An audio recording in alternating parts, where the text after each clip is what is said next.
ఏపీలో స్థానిక సంస్థల కోటాలో ఎమ్మెల్సీ ఎన్నికలు ప్రారంభమయ్యాయి. నెల్లూరు, కడప, కర్నూలు స్థానాల్లో పోలింగ్ మొదలైంది.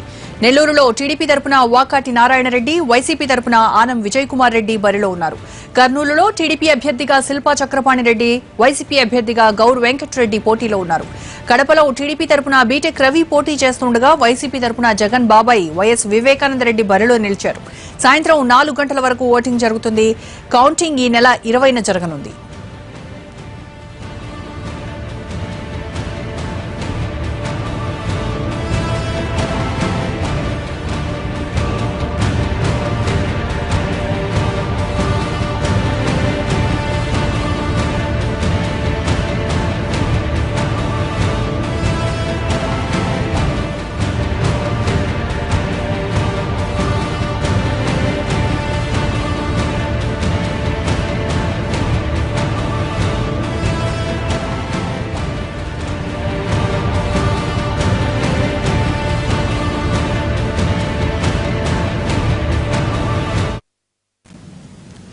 నెల్లూరులో జరుగుతున్న స్థానిక సంస్థల కోటా ఎమ్మెల్సీ ఎన్నికల పోలింగ్ పై మరింత సమాచారం మా ప్రతినిధి విజయ్ లైవ్ లో అందిస్తారు. విజయ్, నెల్లూరు జిల్లాలో పోలింగ్ ఎలా జరుగుతోంది?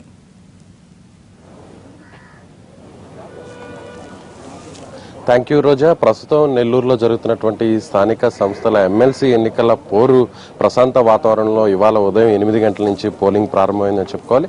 జిల్లా వ్యాప్తంగా ఉన్నటువంటి మొత్తం 5 డివిజన్ కేంద్రాల్లో 5 పోలింగ్ సెంటర్లను ఏర్పాటు చేసినటువంటి ఎన్నికల అధికారి ఎక్కడ కూడా ఎలాంటి అవాంఛనీయ సంఘటనను ఎదురు కాకుండా పక్కాగా భద్రతను కావచ్చు, అదేవిధంగా అధికారులకు సంబంధించినటువంటి ఏర్పాట్లన్నిటి కూడా నిన్న సాయంత్రమే పూర్తి చేయడం జరిగింది. ఇవాళ ఉదయం 8 గంటల నుంచి ప్రారంభమైనటువంటి పోలింగ్ సరళి కూడా మెల్లగా ప్రారంభమవుతుందని చెప్పుకోవచ్చు. అయితే ఇప్పటికే 5 డివిజన్ కేంద్రాల్లో ఉన్నటువంటి ఆయా ఆర్డీఓ కార్యాలయ ప్రాంగణంలో ప్రత్యేకమైనటువంటి ఒక గదిలో ఏర్పాటు చేసినటువంటి పోలింగ్ బూత్లంతా కూడా ఉదయం నుంచి కూడా డిఎస్పీ స్థాయి అధికారులందరూ కూడా ఇక్కడ భద్రతను వీరందరూ కూడా పర్యవేక్షిస్తున్నటువంటి పరిస్థితి ఇక్కడ ఉందని చెప్పుకోవాలి. అయితే ఇప్పటి వరకు కూడా చూసుకున్నట్లయితే ఎన్నికల మొత్తం మీదంతా మాత్రం ఒక ఇరు పార్టీలు అటు తెలుగుదేశం పార్టీకి కావచ్చు, అదేవిధంగా వైఎస్ఆర్ కాంగ్రెస్ పార్టీకి కావచ్చు ఈ ఎన్నికల్ని ప్రతిష్టాత్మకంగా తీసుకున్నాయని చెప్పుకోవచ్చు. ఎందుకంటే జిల్లా వ్యాప్తంగా ఉన్నటువంటి స్థానిక సంస్థల ప్రజాప్రతినిధులతో పాటు నేరుగా ఎమ్మెల్యేలు అదేవిధంగా ఎంపీలు కూడా ఓటు హక్కును వినియోగించుకునేటువంటి ఎన్నిక కావడంతో రెండు పార్టీలకు కూడా ఇది చాలా ప్రెస్టీజియస్ గా మారిందని చెప్పుకోవాలి. ఇప్పటికే అటు తెలుగుదేశం పార్టీకి సంబంధించినటువంటి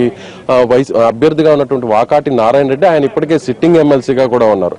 మళ్ళీ ఆయన తెలుగుదేశం పార్టీ తరఫున అభ్యర్థిగా ఆయన బరిలో ఉండడంతో అదేవిధంగా ప్రత్యర్థి పార్టీగా వైకాపా నుంచి కూడా ఆనం విజయ్ కుమార్ రెడ్డి ఆయన వైసీపీ అభ్యర్థిగా ఆయన బరిలో ఉన్నారు. అయితే ఇరు పార్టీలు కూడా ఈ ఎన్నికను చాలా సీరియస్ గా తీసుకున్నాయని చెప్పుకోవచ్చు. అయితే ముఖ్యంగా ఎన్నికల ప్రారంభమైనప్పటి నుంచి కూడా అభ్యర్థుల ఎన్నిక దగ్గర నుంచి చూసుకున్నట్లయితే అదేవిధంగా ఎన్నికలు స్టార్ట్ అయ్యి నామినేషన్ ముగిసిన తర్వాత నుంచి కూడా క్యాంపు రాజకీయాలు అదేవిధంగా క్యాంపుల్లో అటు ఇరు పార్టీలకు సంబంధించినటువంటి ఓటర్లను ప్రలోభ పెట్టి అక్కడ క్యాంపులకు తరలించడం, అదేవిధంగా ఆ ఓటర్లందరినీ కూడా అటు ఇప్పటికే వైఎస్ఆర్ కాంగ్రెస్ పార్టీకి సంబంధించినటువంటి ఓటర్లు వారికి సంబంధించినటువంటి మద్దతుదారులందరూ కూడా ప్రత్యేకంగా అటు హైదరాబాద్ లో క్యాంపులను ఏర్పాటు చేయడం జరిగింది. అదేవిధంగా తెలుగుదేశం పార్టీకి సంబంధించి కూడా ఇప్పటికే అటు చెన్నై అదేవిధంగా పాండిచేరి మధ్యలో ఉన్నటువంటి రిసార్ట్స్ లో కూడా అక్కడ క్యాంపు నిర్వహించడం జరిగింది. అయితే క్యాంపు నుంచి ఇప్పటి వరకు కూడా వైసీపీకి సంబంధించినటువంటి మద్దతుదారులు వారి ఓటర్లందరూ కూడా ఉదయాన్నే డివిజన్ కేంద్రాలకు నెల్లూరు, గూడూరు, అదేవిధంగా కావలి, ఆత్మకూరు, నాయుడుపేట ఈ 5 డివిజన్ కేంద్రాలకి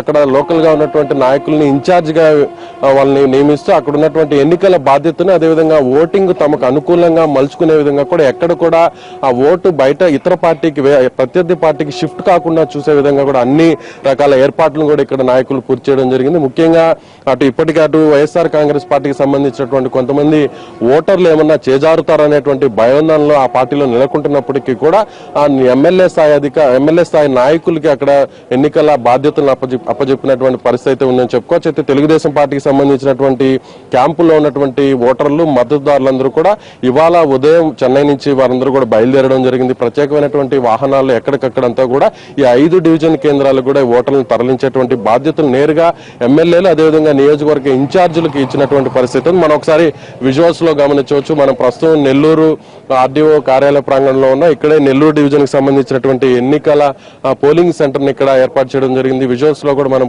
పరిశీలించవచ్చు. అటు డిఎస్పీ స్థాయి అధికారి అంతా కూడా ఇక్కడ భద్రతను ఆయన పర్యవేక్షిస్తున్నారు. ముఖ్యంగా చాలా మంది సీఏలు కావచ్చు, అదేవిధంగా ఎస్ఐలు అందరూ కూడా ఇక్కడ ఎలాంటి అవాంఛనీయ సంఘటనలు జరగకుండా ప్రత్యేకమైనటువంటి భద్రతా వ్యవస్థను ఇక్కడ ఏర్పాటు చేస్తున్నటువంటి పరిస్థితి మనకి చాలా స్పష్టంగా కనిపిస్తుందని చెప్పుకోవాలి. ఇప్పటి వరకు కూడా మనం ఇవాళ జిల్లాలో మొత్తం మీద దాదాపుగా 852 మంది ఇక్కడ ఓటు హక్కును వినియోగించుకున్నటువంటి పరిస్థితి ఉంది. అయితే ఎంపీటీసీలు, జడ్పీటీసీలు, అదేవిధంగా కౌన్సిలర్లు, కార్పొరేటర్లు, మా 7 మంది ఎమ్మెల్యేలు, 2 ఎంపీలు ఇవాళ ఓటు హక్కును వినియోగించుకోబోతున్నారు. అయితే వైసీపీ గెలుస్తుందా, టీడీపీ గెలుస్తుందా అనేటువంటి ఇరు పార్టీలకు సంబంధించినటువంటి ఒక పోటాపోటీ వాతావరణం అయితే మాత్రం ఇక్కడ నెలకొంది. అయితే తెలుగుదేశం పార్టీ మాత్రం ఖచ్చితంగా తాము మెజారిటీ మీద దృష్టి సారిస్తున్నామని చెప్పి ఓవైపు చెబుతున్నప్పటికీ కూడా వైసీపీ పార్టీ ఆత్మ ప్రబోధానుసారమే ఓటర్లందరూ కూడా తమకు ఓటేస్తారనేటువంటి ఆశాభావాన్ని ఇక్కడ వ్యక్తం చేస్తున్నారు. ఇది నెల్లూరు జిల్లాలో స్థానిక సంస్థల ఎమ్మెల్సీ ఎన్నికకు సంబంధించినటువంటి లేటెస్ట్ అప్డేట్.